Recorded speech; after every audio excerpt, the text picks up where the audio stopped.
Alrighty, let's do a roster review for BenzYouOver. Looks like that's username and team name. He is in a 12-team Superflex start 10 with a hefty tight end premium, half PPR. First thing we'll look at, keep trade cut rank. They're all really close. So I say this in a lot of these videos. This is the value as of a few days ago on keep trade cut. Do not overvalue this number. This can be very misleading. I'll talk about it where I see players on your team that I think don't really line up with keep trade cut value. Either they're undervalued or overvalued. This number is also tied to future picks, so it's not a good predictor of what teams will make the playoffs. Your top two, these guys are all close enough that it would not, I could just keep going further down.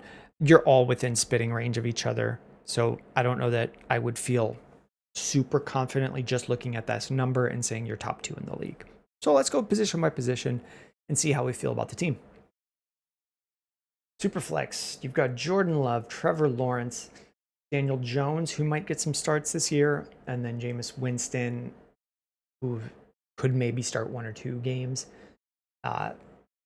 This is probably a strong two. Like Jordan Love and Trevor Lawrence are both probably going to be QB1s-ish.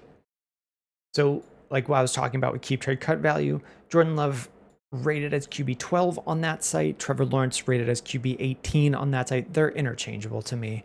They're both just kind of a blob of quarterbacks that are pocket passers, don't really run, going to be fine kind of guys. Jordan Love, Brock Purdy, Trevor Lawrence, CJ Stroud, Kyler Murray plays differently and is probably ahead of all of those guys, but they're all kind of in some order going to be QB8 through QB12 to 14.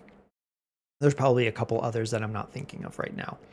So you're not hurting at quarterback. I don't see a lot of room of value here to be pivoting and picking up value for things. Just totally fine. Running backs, Caleb Johnson, DeAndre Swift, Tank Bigsby, Harris, and then not much else past that. So this is probably a week two. Caleb Johnson, I do really like. We'll see how quickly he picks up the offense and is trusted in Pittsburgh. DeAndre Swift is a solid RB2. He'll be probably a top 24 running back in production this year. So you're gaining a little bit of production over keep trade cut value, but I don't know that we have a third guy here. Like Najee Harris probably has a role. Maybe Tank Bigsby, but I don't know that I feel very much about any of these other guys. Wide receivers, a lot better. Malik Neighbors, Brian Thomas, Jalen Waddle, Chris Olave, Chris Godwin, Marvin Mims, Demario Douglas could be something. Quentin Johnson's probably not something. So this is 4 to 5. Really, really solid 4. If Jalen Waddle here had been like Rishi Rice, that would make me say 5. But really, really good here. You have room to make pivots. You're going to get really good production. This is going to help you winning weeks. Tight ends, Trey McBride, and maybe Dalton Schultz plays a week for you. Jatavian Sanders, we're hoping he becomes something. But Trey McBride on his own in a really strong tight end premium where he gets a lot. This is probably a 5. Not many options to start at the flex from tight ends, but you have probably the best one who's giving you an advantage each week over other people. Brock Bowers excluded. Trey McBride and Brock Bowers are probably going to be very similar. Future value, nothing of note. You have all your picks. I don't see anything moved, nothing gained. So you're fine. Can we make a good starting lineup in a 12-team start 10? We're looking at Love, Lawrence, Caleb Johnson, DeAndre Swift. We would hope to find another running back, but then Neighbors, Thomas, Waddle, Olave, Godwin, and McBride. That's a good enough starting 10. I would expect this team to make the playoffs. I would be surprised if you didn't make the playoffs. And based on, I don't see any super teams here. Like, you're just as likely as anyone else to be in the championship, I would say. So what can we do? I don't know that I would really want to try to pull value from Malik Neighbors.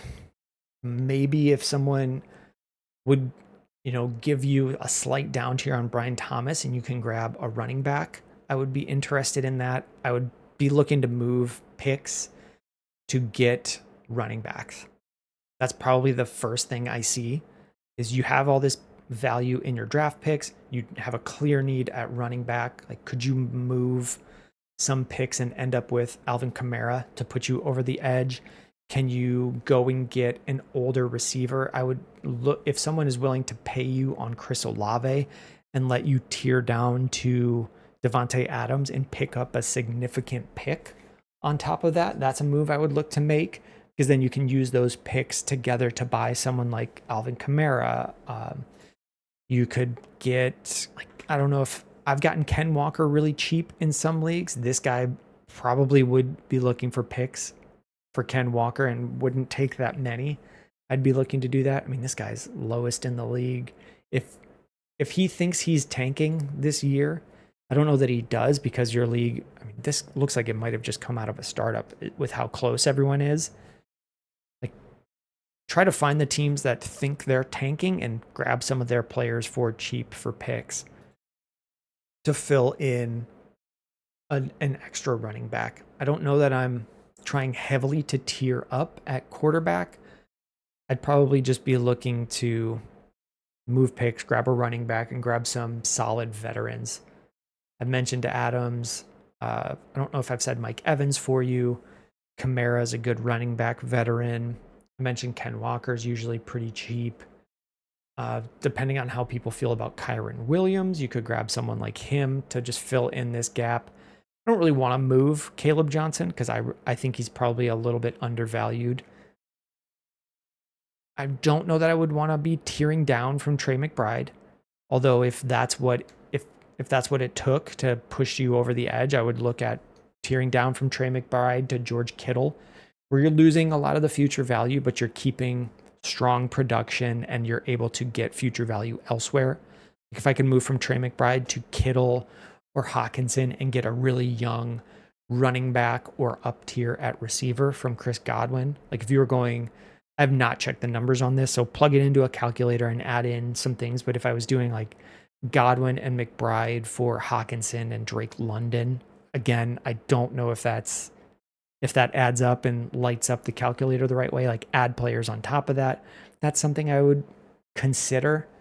Just you're looking to keep production at one spot and add production here where you're probably looking to start Godwin or Mims. I would rather be up tiering from Olave, Godwin, Mims, and getting another top receiver option or top running back option. That's what I think would help push you over into like more championship contention. Again, feel free to move your picks. I think I'm just rambling and saying the same things at this point. It's a good team, and I think you're going to be competing this year. If you have any questions, let me know in the YouTube comments.